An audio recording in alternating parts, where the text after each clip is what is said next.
Hello, this is Dr. Tina Liebrecht and Dr. Megan Lieb from Ohio Northern University.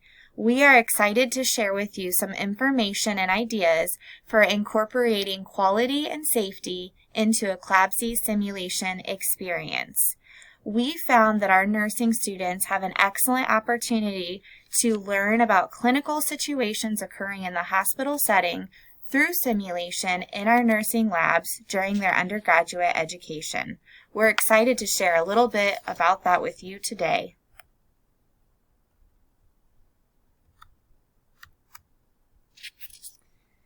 A revolutionary article, To Err is Human, Building a Safer Health System, published in 1999, informed consumers that healthcare in the United States was not as safe as it should be.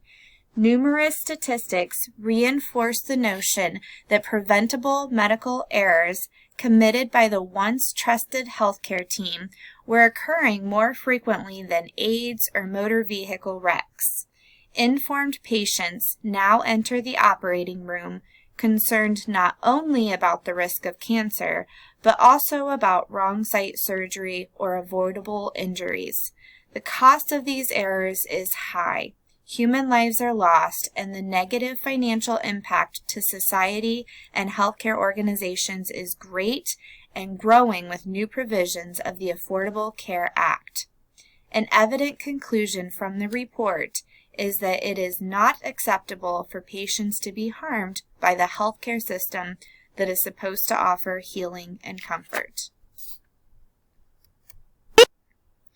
One type of preventable medical error identified by this report, affecting approximately 1 in 25 hospital patients, is healthcare-associated infections, or HAIs. Of these 722,000 HAIs recorded in 2011, approximately 10% resulted in mortality during the hospital stay. One type of acquired infection, CLABSI, has a mortality rate of 12 to 25%.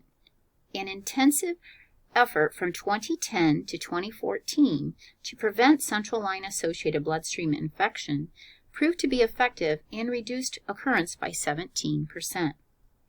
After review of 18 potentially preventable adverse events related to nursing care, CLABSI was identified as the most prevalent. 3 nursing opportunities identified by the study to improve quality and safety included, number 1, documentation of the reason for catheter placement and ongoing need, number 2, accurate patient assessment, and number 3, nurse advocacy of appropriate site placement.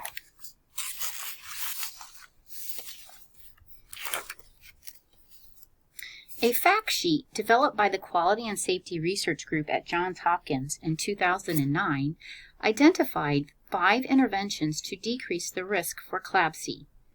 These included the use of appropriate hand hygiene, chlorhexidine for skin preparation, and full barrier precautions during insertion, in addition to avoiding femoral veins and removing unnecessary central venous catheters.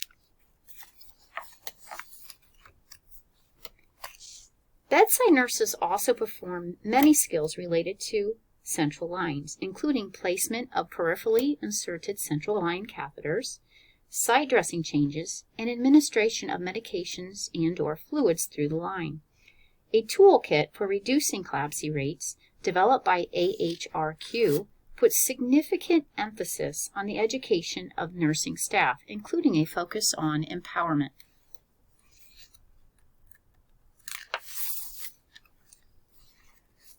Recognizing that a transformation of the healthcare environment could not take place without healthcare workers committing to the shared vision of quality patient care, recommendations were made that all healthcare professionals be educated to deliver patient-centered care as members of an interdisciplinary team, emphasizing evidence-based practice, quality improvement approaches, and informatics.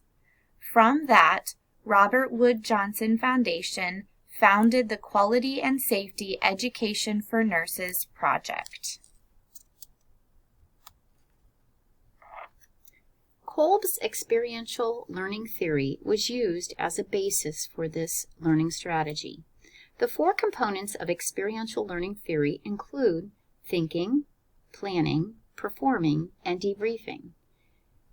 The thinking component was incorporated through the testing of student knowledge related to the concepts of safety and infection control. The planning component was integrated through student identification of priority nursing problems and appropriate nursing interventions and evaluation. Students were then able to actively participate in the detection and prevention of errors and safe care delivery. The debriefing process facilitated self-evaluation and reflection related to patient safety, quality of care, teamwork, collaboration, patient-centered care, and evidence-based decision-making.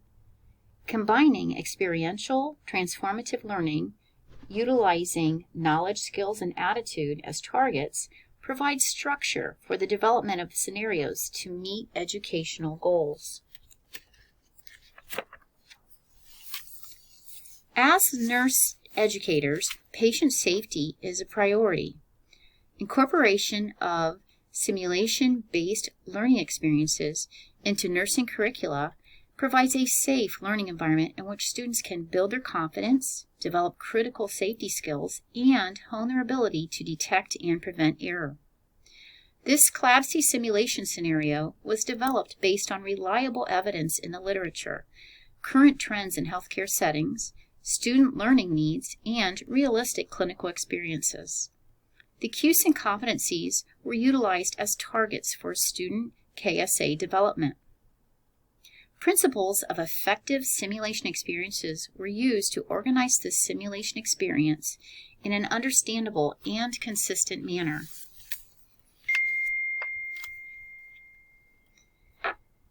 In this simulation experience, students were given a report, which is listed.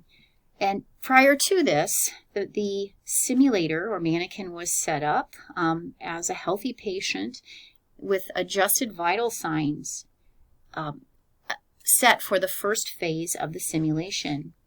Medications were set up as including normal saline, 1,000 milliliter bag, antibiotics including Ancef as an IV piggyback, Bactroban ointment, a vial of Zofran, Tylenol tablets, and so on.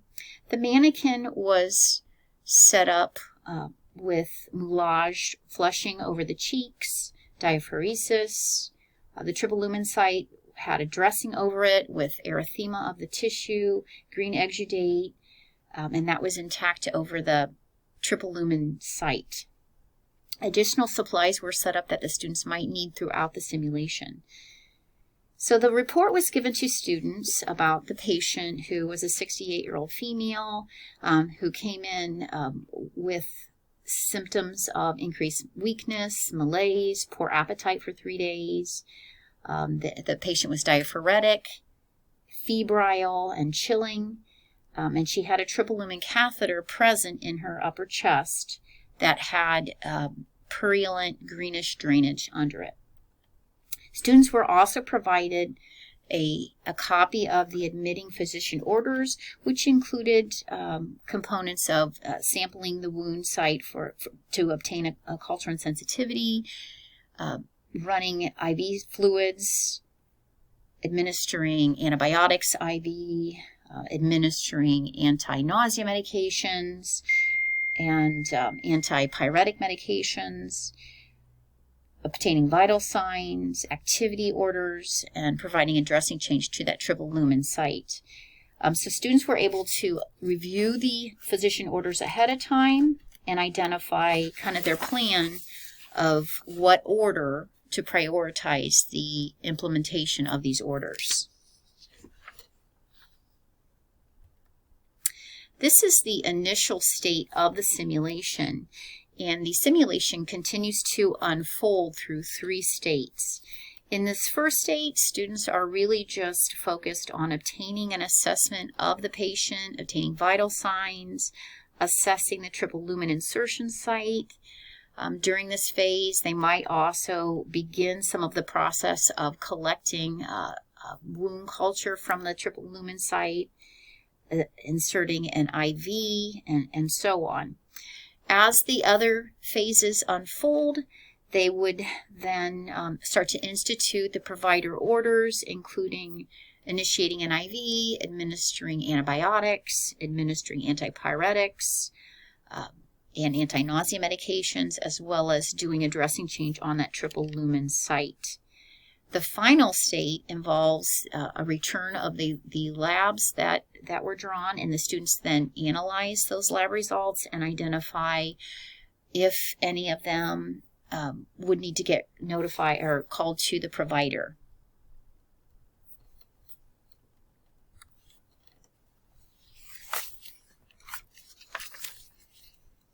Since Tina has gone through the simulation side of our project, I'd like to talk a little bit about how we incorporated those CUSIN concepts. As we discussed before, the Institute of Medicine presented research that showed that we needed to improve the way that we provided health care, and CUSIN focuses on starting that with the nurses and ensuring that each nurse that graduates has a skill set to enable them to care for the complex and sick patient in our hospital system. If we can improve quality and safety, then we can improve patient outcomes. There are a variety of competencies identified by CUSIN, and each competency then has a set of knowledge, skills, and attitudes identified. One example of a CUSIN competency is patient-centered care, defined as recognizing the patient or designee as the source of control and full partner in providing compassionate and coordinated care based on respect for patients' preferences, values, and needs.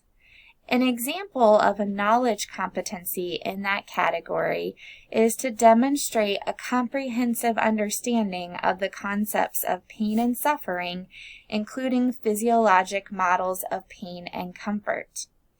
An example of a skill competency would be assessing levels of physical and emotional comfort. An example of an attitude competency would be recognizing the patient's expectations influence outcomes and management of pain or suffering. You can see through these examples that there's a certain knowledge the nursing student must understand and know, a certain set of skills that they must exhibit, and then an attitude where they value and understand the importance of these competencies to provide quality patient care. Throughout the CLABSI simulation scenario, the following CUSIN competencies are addressed: patient-centered care, teamwork and collaboration, evidence-based practice, safety, and informatics. Students demonstrate valuing the concept of evidence-based practice as integral to determining best clinical practice by washing hands, obtaining blood cultures prior to administering antibiotics, and using sterile technique to complete central line dressing changes. Throughout the course of the simulation, students interact as team members and have an opportunity to function competently within their own scope of practice as a member of the healthcare team by completing an assessment and using specialized knowledge and judgment to provide nursing care. Additionally, the students should solicit input from other team members to improve individual and team performance. By working together throughout the scenario, students are able to collaborate and value one another's strengths. Patient-centered care is strongly woven throughout the experience. Beginning in Phase 1, students are required to immediately assess presence and extent of pain and suffering, and to initiate effective treatments to relieve pain and suffering in light of patient values, preferences, and expressed needs. Students use electronic medication cabinets to pull medications. applying technology and information management tools to support safe processes of care. Although students need to carry out physicians' orders in a timely and efficient manner, their value of active partnership with patient in planning and implementing care is evidenced by keeping the patient informed of the plan of care and involved in the decision making. The scenario culminates with the need to effectively communicate assessment data and recommend discontinuation of the central venous line. This exhibits skill to communicate with team members, the physician, and adapting their own style of communication to the needs of the team and the situation. The final phase is the debriefing process. Prior to the simulation-based experience, students had a basic knowledge levels of pain and suffering, the use of evidence-based practice, safety strategies, technology related to safe patient care, and using outcomes to improve quality of care.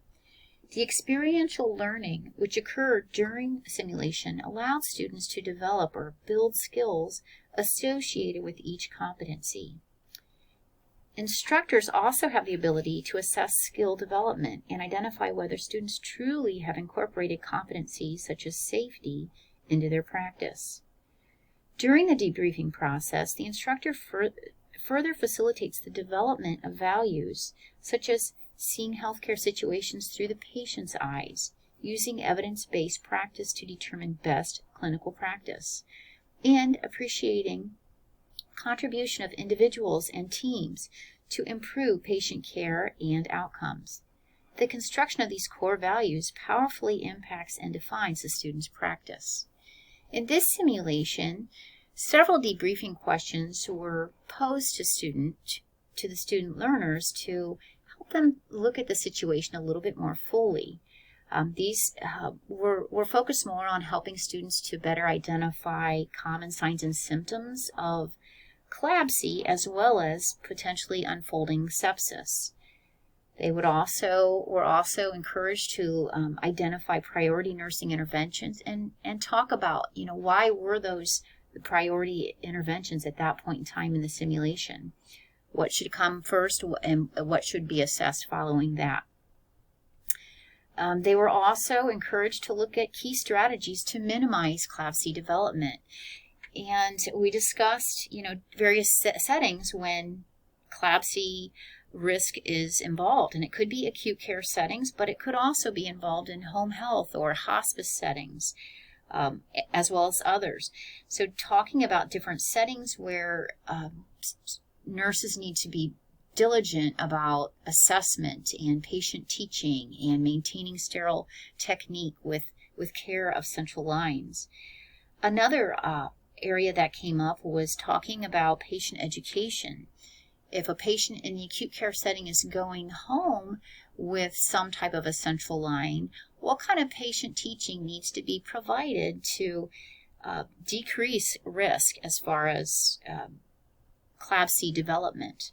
So the debriefing process really helps students to kind of dig deeper into the simulation experience, identify any areas that are weak or they have questions about, and also identify areas that went well. Looking at the simulation overall, students talk about, what went well, what could I have done better, what just really kind of didn't go well at all. And it really helps students to identify any potential errors that they might have in their own practice and learn from those errors and move forward from there. So overall, this simulation helped to contribute to improved quality and safety in the healthcare environment by helping to build on the knowledge that nursing students already had and then kind of stepping it up to another level. It also allowed for the evaluation of skills. The instructor running the simulation was able to identify how students were doing with basic skills as far as sterile technique, obtaining a wound specimen, inserting an IV, giving IV medications, and so on.